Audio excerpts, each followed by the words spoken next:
Welcome back to TechTalk podcasts by Certes IT Service Solutions. We continue the discussion, Cybersecurity in the Age of AI, Part 2. We welcome back Jon Grainger, CTIO, and James Desmond, a veteran with over 2 decades of experience in communications and cybersecurity. In this episode, they discuss how AI is impacting cybersecurity, the misconceptions around AI and cybersecurity, and 3 top tips for a 90-day cybersecurity plan. Let's dive into Part 2. And James, I was just thinking, the military associated with very big budgets, and maybe folks watching who don't have access to that sort of budgets are thinking about, are there practices that we could adopt that don't cost, millions and millions of pounds, but are effective? And I'm just wondering, James, whether a version of the FAIR system that you described, I've also heard it described as psychological safety, and again, your example there where the poor individual got fired, you can imagine what that will do to anyone wanting to speak up or mention. You're just going to drive everything under the carpet, aren't you? So I'm just wondering whether focusing on something like that might be a cost-effective way of actually really improving cybersecurity without spending millions, and the fact that the military adopt psychologically safe approaches should be good enough for any business. I think what you're saying, James, and I've seen this in my own career, definitely, it's much more process, tools, it's a set of circumstances, it's a chain of events. It's very rarely one individual who just wants to cause havoc or, is doing anything willful. It's very unusual if it's willful, yes. Normally it's done through individuals just carrying out their business and then making mistakes. But the FAIR system is one that can be found online for free. And as long as you're creating a culture that your staff know that if there is an issue, they can raise up, and that they will be listened to if they think something is going wrong. And it doesn't have to come from your IT individuals. It can come from any staff. Because most of the times it's the sort of processes of the people are doing that can unfortunately let information leak out of the company. And unfortunately, that is where sometimes you have to pay fines. It's making sure that the staff are supported and they have the capability to report up any issues. You don't need to have a big budget to do that. It's establishing a culture that is led from the top and is supported by all staff. And therefore, you, even with people who don't have any cybersecurity understand if something just doesn't feel right. Yeah, absolutely. And James, I think we've done really well because we've got quite a long way into our little podcast here without mentioning too much the AI factor. But if I could tee up a question for you, and then maybe we could dive into a bit of how artificial intelligence is affecting things generally. But I think the first thing would be the really obvious one, which is how do you see AI changing the cyber threat landscape, just as a starting point? I think it's going to change every aspect of cybersecurity and also how businesses run. But it is something that needs to be done with caution and considered practice, because if it is not properly implemented, it can actually bring your business down. Because just as you are considering where you're going to be sending that information, you have to consider how AI is using it. One of the things you need to consider is my data being saved by that system so it can try and improve on the results? If so, is it customer data? Is that something that you're going to have to be cautious of? There are ways in which you can make that offline, but it does need to be considered as part of the cybersecurity element is making sure that your information is being managed appropriately. When you're talking about that, where's your data going? I think if folks who are listening and watching try and look up the difference between training a model and grounding a model, because when you train a model, you are using the data that you're producing is going into the model, and it's training it potentially for reuse, and that reuse could be someone entirely different, and that might not be without your knowledge. Grounding is where it is referring to your data, but it's not taking it back into the model. And clearly, where that data resides is equally important. And there's some really good best practice approaches and sets of questions that you can ask. But also beware of the supplier who just says, yes, we do all of that, because you also need to verify it, because you might be speaking to someone in sales who is, saying they're doing something, but maybe they're not. I'll give them the benefit of the doubt. Maybe they believe that is the case, but they don't, from a computer science point of view, they can't verify it. No, I was just going to lead on from that and say that in the aspects of AI and cybersecurity is that the AI sense is very much a buzzword. Large language models have been the new thing over the last 5 years, but they have been built on previous to that. And before that, there was machine learning. So there's been aspects of it around for like the last 50 years. We've had machine learning building on what they can do. And what you're now doing is with these AI models and making it easier and more attainable to many different people is without the appropriate security checks and balances built into them, you could be allowing a new version of essentially script kiddies or people building their own forms of machine learning or AI models that are going to allow them to do the same attacks, but become more sophisticated and put more clauses in there, so it's going to be harder to see. We're already seeing it in phishing, where we have AI formed emails that seem very real. The art is ones that have been captured off genuine websites, so it's harder to see it. But the defense on that is having a form of machine learning or AI yourself that is going to catch those elements and help you provide the defense to your network as well. And do you think AI will ultimately make humans less relevant in cyber defense? Or do you think people will always remain our strongest asset? I think people will always be your strongest asset, because AI will, at this moment, can't necessarily create from new and imagine. It can create facsimiles of, but as I said before, people are your weakest link. But during crises, people are your strongest link. They're the ones who are going to be able to adapt and make on-the-spot calls, who are going to be able to save you millions. I think it was within the co-op where they decided to quite literally, as they were being attacked, just to bring down the drawbridge, or I should say, bring down the portcullis, lock off their network. So they cut off their internet because they knew they were attacked. They didn't know where it was from or what the damage was. So just, let's bring up the walls. And that's something that does need to happen. But there are many more sophisticated attacks out there that you have to be aware of. I think ISACA did a study last year that said that 85% of attacks had some form of powered AI, generative AI within them. So that's been brought right up there, that people are using these in some manner or another. And it's not just in the direct attacks, it's even in posing through deep fakes. That's becoming a long way. In 2024, I think it was, a Hong Kong company was conned out of 25 million because they had posed as a CEO via deepfake.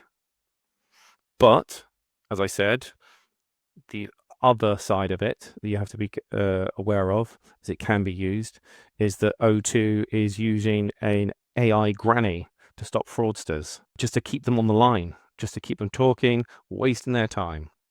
James, I love that as a tactic, because it's such a clever idea, isn't it? Because it's just to try and keep them occupied on something that ultimately will never get them anything. I don't know whether the technology also then tries to trace back, where they're operating from or anything on this sort of offensive side. But what I love about it is, now the hacker gets through to, the granny and doesn't know whether that's a real person or not. So it's really interesting. Obviously, though, James, it's a bit of an arms race, though, isn't it? Because you can imagine both sides of the coin sort of just escalating, and then I suppose it boils down to what resources people have at the end of the day, as to what they can access. On the deepfakes side, do you think deepfakes are the most underappreciated cyber threat right now? What you hear and what you speak of and what businesses are aware of, what do you think is the sort of the threat that's probably the least appreciated? What about the shadow IT usage? That is something that is a large threat. The problem comes is when we were talking about how it's going to be used for business. And many people will see that AI can save you many hours of work, and it can help you stop searching and gather a lot of resources together. But if companies are afraid, they may stop their staff from using it, which may be a wise call. However, if the staff don't like that, they may go outside the company's bounds and share information on a AI system to try and save themselves time. But it's not being monitored. Previously, it used to be known as like shadow IT. Is your organization using forms of IT that you don't know about? Is people in your organization using AI that you don't know? So this is something you have to be aware of. And even if you are using it with limitations, you have to be cautious now as well, because now we're starting to see CVEs coming through on AI systems. There's one recently called Echo Leak, whereas your AI system may be solely in-house and not going outside at all, and you may have done all the rounds to make sure it's as secure as possible. But what this system does is you send in a form of code via an email into your Microsoft 365 infrastructure, and then when someone logs on for the day and asks the AI system, summarize my emails, tell me what I need to respond to first, and if there's anything important. The AI system reads it, and this so-called mundane email that you may have just received and you thought nothing more of it is embedded in their form of code that emails certain bits of detail outside the company. So this is something you need to be aware of, which is why there needs to be, just like everything else, a form of security that you need to consider for it. Brilliant, thanks, James. No, that's really interesting. So look, I'm going to give you an impossible question, James. So let's say you started at a new organization. You've got to improve their cyber posture, and you've got to do it in 90 days. What do you think your top 3 priorities would be in terms of determining, the cyber posture? I think the first things that I would say for this one would be just to make sure that you confirm what your business as usual is. Many companies have written down what they're doing, but when you actually talk to their staff, they go, "Oh, well, we don't use that piece of software anymore," or "We changed that process last year." So if you're going to be trying to design or trying to set up certain safety procedures to make sure your systems are secure, or just making sure you know where you're at, you may not actually know what your business is actually doing. So you just have to confirm what is your staff actually doing for their business as usual. Secondly, I would say language. That's a massive one that you need to confirm on. A set of cyber language that is approved across the entire organization, a taxonomy that is the same, so that when people are reporting issues that aren't right, or if you're trying to instruct your staff on how they should be doing things, that you're talking the same language, and people aren't basically going to go down the wrong area if something isn't right, or trying to go a different area. It's just making sure everyone who is IT focused and people who are basically, IT not as interested, because that may not be their business, they understand the same thing when you're talking about the same thing. And the last thing I would say is information or informing and training your staff. And the best way I've seen that is from a top-down and a bottom-up approach. Ensure that your board staff, your C-suite, is properly trained and they understand the high-level risks and what is required of them and what they're actually agreeing to when they say things. The hands-on work at the bottom are actually aware of cyber threats and what they should be looking out for. So then what you have is where the two actually come together. And because the people where you're going to be seeing the most stress and potential corners cut because they're trying to deliver business objectives is from the middle. So sometimes they may be overwhelmed and may make certain calls that not through incompetence or through lack of understanding, but just basically is it may slip their mind in the moment when they're making a business call that it may not be cyber secure. So having the board staff aware and the guys that are basically getting to the jobs, that you can then help them out. And then when they say, oh, actually, we've had to go over a day because we had to make it secure, we had to do this in a secure manner, the board staff are going, oh, okay, I understand, that's fine. That's the advice I would give. Nice, quick and easy ones that don't cost any money. Excellent. So look, I've got a couple of concepts, which I was hoping you might throw some light on or simplify. The first one is folks might have heard of a red team. Can you explain what a red team does and what its value is? I think a red team is very useful tool to have in your back pocket for any industry. People use the concept a fair amount in cyber, but the idea of red means attack. Whatever it is you're trying to attack, whether it be an idea or a piece of technology. And let's say, and their whole point is to take the exact opposite. So a red team would be useful there to, if you're going there and say, everyone's going to buy our product. Well, the red team's idea is prove it. Why? And then to literally question every element they're having. But on the cyber front, it's a red team is designed to act as an external threat, external attacker that may have some of the information of your company or none.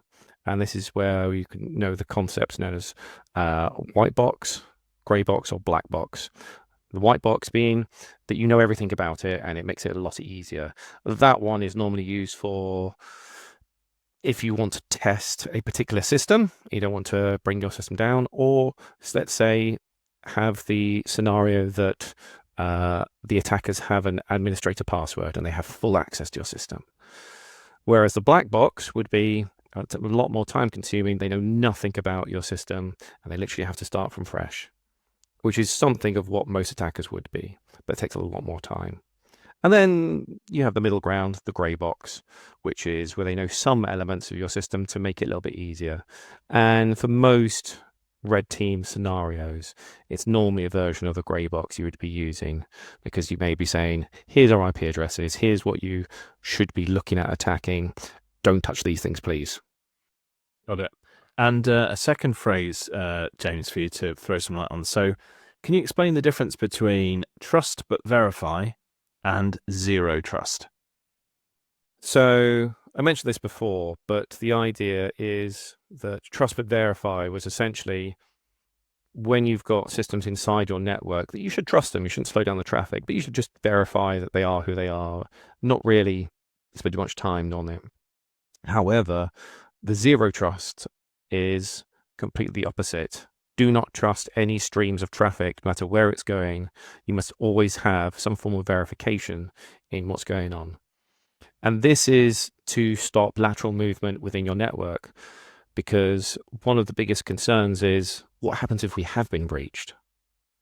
Well, if you have something as zero trust, what you're doing is you're ensuring that if they do gain access to your network, it's going to limit what they can actually do. Cool. And do you think you mentioned trust but verify being something maybe is a bit more traditional? So moving from that to zero trust, is that just a reflection of the pace of threats that we receive now, or is it just the reality of having to have a much harder approach to security these days? I think that what people are looking at now, instead of just general disruption, they're now looking at where could they actually take this data, or what your system is on, and make money from it. So they're not just looking at a general access, they're looking at what could they actually take away from there. So you may have your secure files all locked up, but if they can basically move across your network into there, then they could perhaps leverage those against you. It's something that needs to be considered as a way of thinking and a way you should be setting up your networks now.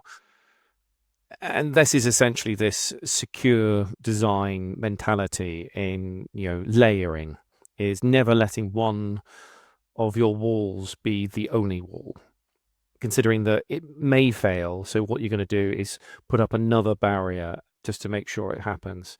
And especially now that data can be moved very quickly, you want to make sure that if someone does get in, you're giving yourself more time to detect, to respond, and to mitigate any form of attack that is happening. And that's essentially the crux of layering this defense. Got it. So looking ahead, do you see AI as more of an advantage or a threat overall? If you had to sort of balance the two out, what do you see between those two?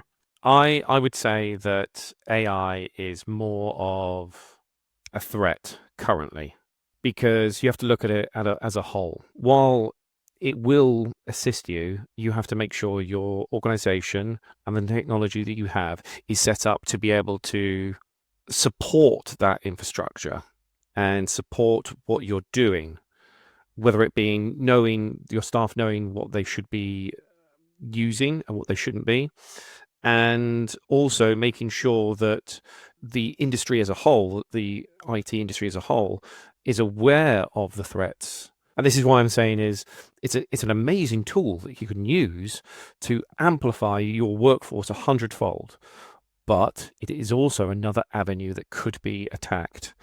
So, like everything else, it has to be done appropriately, and you have to make sure that you are using it to support your work and that it is done in a safe manner. Yeah, absolutely. James, I love the fact that you refer to AI as amplifying your workforce, because it's a very positive, and I think, genuinely positive way of looking at AI. A lot of people talk about AI in a reductive sense of making a workforce smaller, but actually using it to amplify the workforce, I think it's a really interesting take there. So look, just to think a bit more ahead, and maybe AI will continue a theme in your answers, but if you were saying we need to prepare now, so this is real crystal ball gazing territory, James, we're preparing ourselves now for the next 3 to 5 years.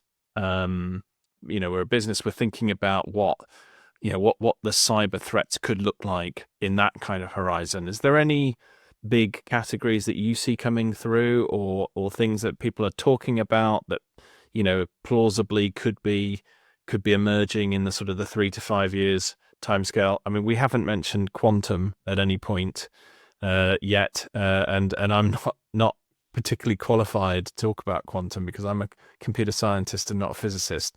But and anything in your mind's eye, James, in that sort of timescale? I think we will see a lot more advancement in AI and how it's used.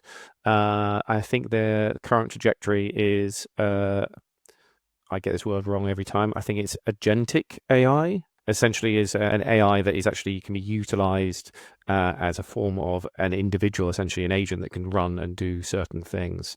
I think that you will see that a lot more once it's actually been sorted out. And then what that will be utilized for is essentially an expert to chat to that then frees up your work staff. Let me put it this way.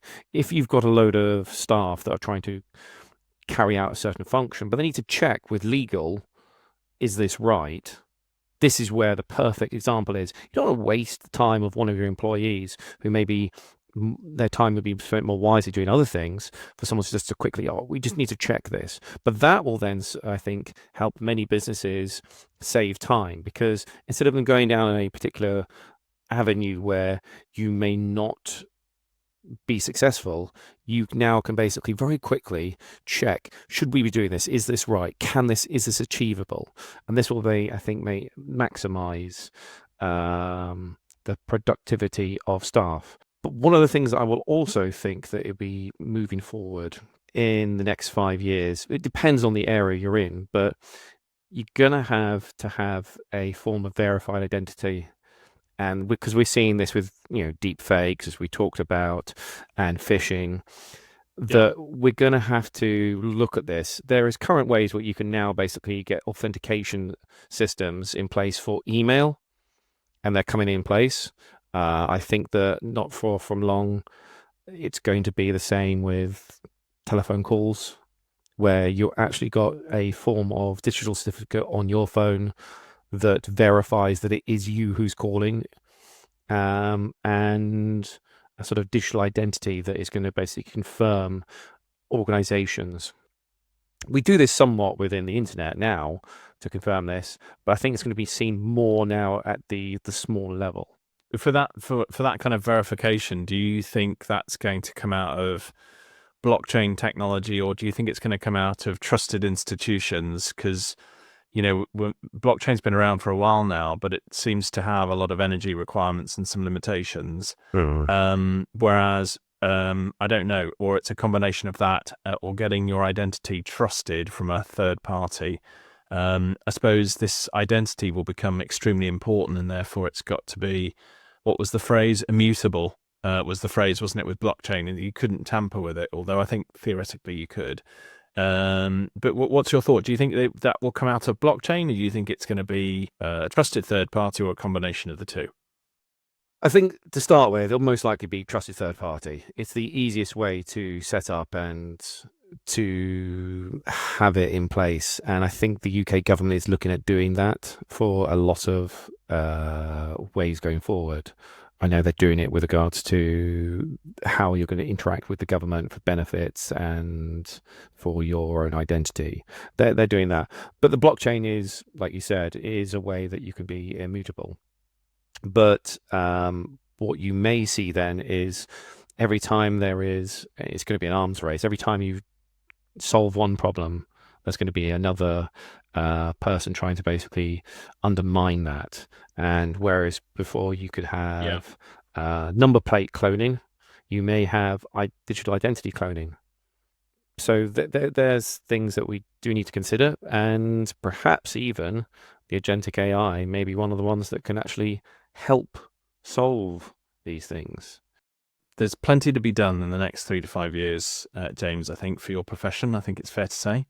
And it was really interesting that you're calling out identity, because what you're basically saying is increasingly we've got to absolutely be certain people are who they are portraying themselves to be online. We're sort of, it's becoming, as much as possible, I suppose, trying to replicate a human interaction, which is, James and I, if you and I met in person once and we met again, there would be all sorts of cues that we would know, yeah, that's John, that's James, I've met him before, I know it's him. Whereas obviously online, it's becoming more difficult, more problematic with deepfakes and other technologies. Just wanted to sort of lighten it up a bit, James, before we then go into some of your kind of closing thoughts and maybe some of the takeaways you might want to leave some of our listeners and viewers with. But it was just around the Hollywood side of cyber. And so if you could correct one Hollywood misconception about cybersecurity, what would it be? That you go and speak to the IT guy. That is, I think, one of the worst things. Elaborate. What do you mean? I think that's one of the worst things there, that whenever you see in cybersecurity, there's always one guy who you're like, we need to speak to the IT guy, we need to speak to the hacker. That is basically one person that can solve all your issues. And essentially, cybersecurity is just an advisor that is making sure that, just like you have the financial team within your organization, you won't complain to the financial team if suddenly some of the departments are spending way more money than they should. You'll say to the departments, like, what are you doing? Why are you spending way more money? But it seems to be that it's this idea that essentially Yes. the team that needs to solve everything wrong within my organization to do with IT is the Yes. cyber team or the IT team. Whereas it's like, well, actually, no, Yes. your staff, every Yes. member of staff should be aligned, and it should be coming from the CEO straight down. Is like cyber and its security is the norm now. Everyone needs to understand it. Yes. You can speak to an expert for advice. Yes. And help you enable your business objectives. But to basically say, well, it's their problem, it's not ours. I don't need to worry about that. I think that's one of those little bugbears I get. It's like, very good, James. Mine is still it's just the annoying noise that keys make when they press them. I don't know. clack. It's yeah, or the bleeping or something like that, and it's also the phrase "I'm in," or I've broken in, I'm in, whatever. It's just like, I just love that. I just think, God, if it was if it really was that easy, we'd be in lots of trouble. So James, thank you so much for a really engaging session.